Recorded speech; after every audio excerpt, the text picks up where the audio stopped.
And now we'll spend some time going through the financial aid process at Commonwealth and what you might expect in the months to come. So we understand at Commonwealth that the costs of an independent school like ours, the tuition, fees, and supplemental costs pose a significant challenge to many families. And we really want to discourage you from viewing that sticker price, that number you see on the tuition and financial aid page on Commonwealth's website. We don't want that to be a barrier for any family in thinking about going through the admission application process.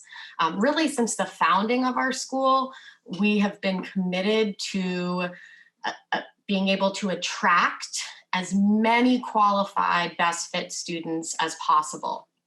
And we really do all that we can to make the costs more feasible by providing need-based financial aid. And I'll get back to that need-based point in just a minute. So just a few quick facts about Commonwealth. Around 35% of our students have financial aid grants, and that is part of a $1.4 plus million budget. The average package or grant is just over $31,000, and our families paid anywhere from $500 to just over $42,000 in tuition this year. So as you can tell, there is a big range in terms of what families are paying because each family's financial situation is different. I did want to mention our emergency COVID fund. We established that last spring when it became clear to us that a lot of families were worried about their financial future in light of the pandemic. We knew that there were parents who had lost jobs or didn't feel terribly secure in the jobs they had.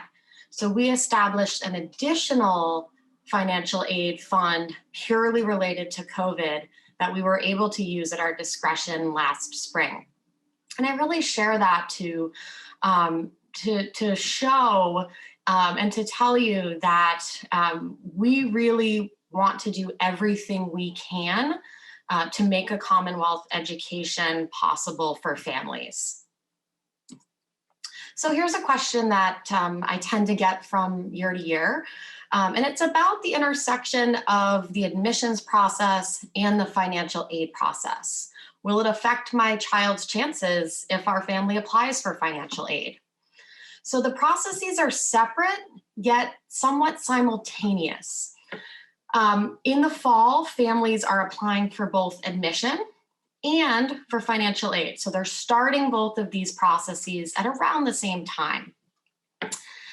In late January into February, our admissions committee is evaluating applications. They are narrowing the pool. They're getting a sense of which students are strong fits for Commonwealth. These are students we would love to have join us. And at that point, financial aid does not come into play. So when our admissions committee members are reading applications, they don't know whether a student's family has applied for financial aid. That's really not something we're focusing on at that point. And I should say that you may have heard of the term need blind, mainly at the college level. And Commonwealth is not need blind because we do have a budget. We unfortunately do not have unlimited funds to allocate towards financial aid. So if we were need blind, we would need to commit to enrolling any student before we have a sense of their financial situation. So we're not quite need blind, we're need aware. And what that means is this. As you'll see here, we are never going to have enough financial aid to be able to enroll all of the students we want to. That is the unfortunate reality for most independent schools. So we have to make really difficult decisions with respect to our financial aid budget and our admission decisions. So I mentioned the admissions committee is evaluating applications. At the same time, our financial aid committee, so separate committees, is evaluating and reviewing financial aid applications from families. So they're making some assessments on their end. The admissions committees they're making assessments on their end, and they intersect in late February, early March, when we are tasked with composing our class and starting to put together our admission offers for the next year. So another thing to note is that every school is different with respect to what they might do in a case in which a student is strong, that student is a great fit, but they can't offer financial aid. And there are no easy solutions to that scenario. At Commonwealth, we've decided, though, that if we cannot support enrollment with financial aid, so even if a student is incredibly strong, if we make the decision to not grant financial aid, we will not admit that student. That student would receive a waitlist decision, and that would be for both admissions and financial aid. Again, there's no easy answer. There's no right answer. Some schools will offer admission without any financial aid or with a financial aid waiting list. And at Commonwealth, we found that that route puts all of the burden on the family to try to make it work financially, when in reality, their financial aid application has shown that without financial aid, it's not going to be possible. So we want the burden to be on us rather than on the family. But we understand that these situations are incredibly complicated, and we're always willing to talk them through. If funds are still available, so we make admission offers, we make financial aid offers at the same time. If funds come back our way, we don't want to hold on to them. The goal here is not to be under budget with financial aid. We want to push absolutely as high as we can. So every year, usually in mid to late April, we enroll at least a couple of additional students with financial aid. So a waitlist decision for admission and financial aid does not mean that there is no chance. There very often is a chance. So how should you go about applying? We ask families to complete what's called a parent's financial statement, and that might be familiar to some of you. It is through a platform called School and Student Services, or SSS. We like acronyms in the financial aid world. And kind of like Ravenna is for admissions, SSS is a way for families to create one account, fill out one parent's financial statement, and then be able to submit it to multiple independent schools at once. A lot of our peer schools also use SSS. We have links on our website to the parent's financial statement, and also a workbook that accompanies it that is quite helpful. And there are both English and Spanish language versions of that workbook and of the parent's financial statement. We also ask for some supporting documentation. So we'll need tax and employment information from 2019 and 2020. And we'll get back to the timeline for those in just a moment. So once we have all this information as a financial aid team, how are we making these decisions and grant amounts? So I mentioned need-based early on. We do not offer any merit scholarships at Commonwealth. That means every single dollar of our financial aid budget goes to families who otherwise would not be able to afford Commonwealth. It's really important to us that we're dedicating our budget to demonstrated financial need. Because in reality, all of the students coming our way have a lot of merit. It would be really challenging to sort of pick out which ones have more merit than others. So the SSS formula is used to estimate the amount a family might contribute to tuition, might pay in tuition costs in a given year. So through this PFS and through this formula, it captures taxable and non-taxable income. So any W-2 wages you earn, any child support you receive, Social Security benefits, payments to tax-deferred pensions and savings plans, all would fall into that income category. We also want to get a sense of assets and debts. So if a family owns a house or other real estate, motor vehicles, checkings and savings accounts, retirement plans, any investments, and then debts, exclude consumer debts, although there is a place to indicate that. And really, in this case, the formula is focused on debts related to perhaps medical debts, school loans for education. The formula also takes into account the size of your family and the number of children you have who are attending or plan to attend that next year a tuition charging school. So that could be an independent parochial school in the K to 12 range, or it could be a college. So what if we're a family in which parents are divorced, or perhaps they were never married, or what if one parent doesn't work? We do ask both natural parents to apply for financial aid. So meaning we ask them to fill out a parent's financial statement. We understand though that is not always going to be possible, but if two parents are involved in the slightest in a student's life, we do want to have that financial aid information for both of those parents. Please reach out if there are challenges here for your family. Again, we know it's not always possible. If a parent doesn't work and is staying home by choice, what we do is we apply a minimum income of $20,000 to that family's non-taxable income. We add that.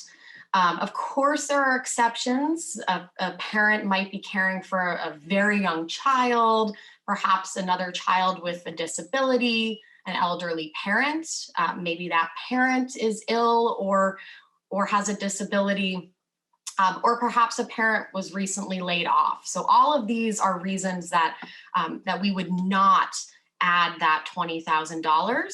But it really is, if it is a choice, we do add it.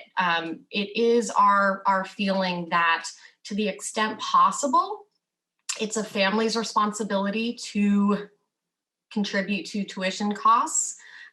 So if that is a choice being made, we do need to account for that in the interest of equity. So the timeline, when does all this happen?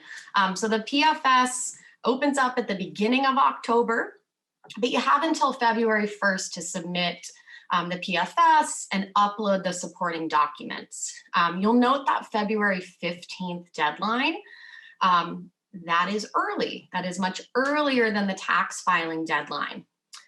We know that not all families are going to be ready to upload that 2020 tax document by February 15th. If you can, though, if your tax filing situation is relatively straightforward and you can get a jump on it, please do. At the very least, we hope that families can upload a draft of the 2020 document.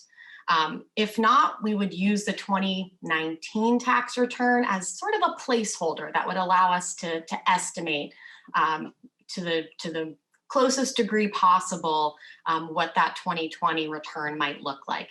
And really, these documents are just to allow us to verify the information you're sharing with us, primarily to make sure that everything's entered correctly and that we have the information we need. So let's say Commonwealth grants financial aid and a family is making that decision and hopefully decides to enroll. So the tuition and fees for this year are close to $50,000. They're $49,493. But as I said, please do not be put off by that figure. As I shared earlier, 35% of our families do not pay that figure. We set our tuition for the following year by the time we offer admission in March. And if families feel uncomfortable with their grant and with the amount they would pay, they can appeal their grant. And we encourage families to do that. We really want the lines of communication to be open.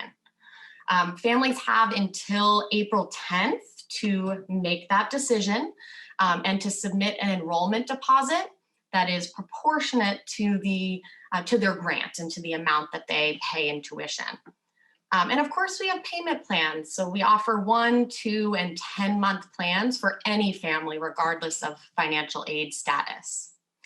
So what happens when a student starts attending Commonwealth? Sometimes people ask, well, kind of like at the college level, are they held to specific standard? Do they have to do a work study? What does this look like? We don't have any special obligations or requirements for students with financial aid grants. We hold everyone to the same academic and community standards. That's really important. And this is a financial aid grant. It is not a loan. It is not something a family would pay back. Our grants include textbooks annually. We also have separate technology grants and grants for summer opportunities and travel when that's more of an option. We also have allowances for public transportation, standardized testing, tutoring, prom, yearbook, and the like. We really want to make sure that any opportunity at Commonwealth is available to every student. And the fun begins again the next year. So we ask families to reapply every year their student is at Commonwealth. And that is not to torture you. It's so that we can get up-to-date information and really make sure that we have a real-time sense of what's happening in your family. I should say, though, that unless there is a huge change financially in your family's situation, we really do our best to make sure that those grants are relatively consistent for a family from year to year. Of course, if a parent loses a job or experiences other hardship or, wins the lottery, even if it's, just a little bit, that would be reflected in the grant. Once a family has committed to Commonwealth and it is a great fit and Commonwealth is happy, family is happy, we're really going to do everything we can to keep that student with us. So it's not as if we would offer financial aid one year and then the family's finances stay the same and the next year we say, nope, it's not in our budget. Absolutely not. We are committed. And while our tuition does go up a modest amount each year, we do ask that families share that increase with us.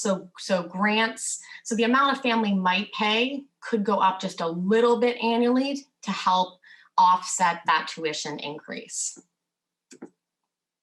So thanks so much for spending some time with me. I really appreciate it. I know this is a lot of information at once.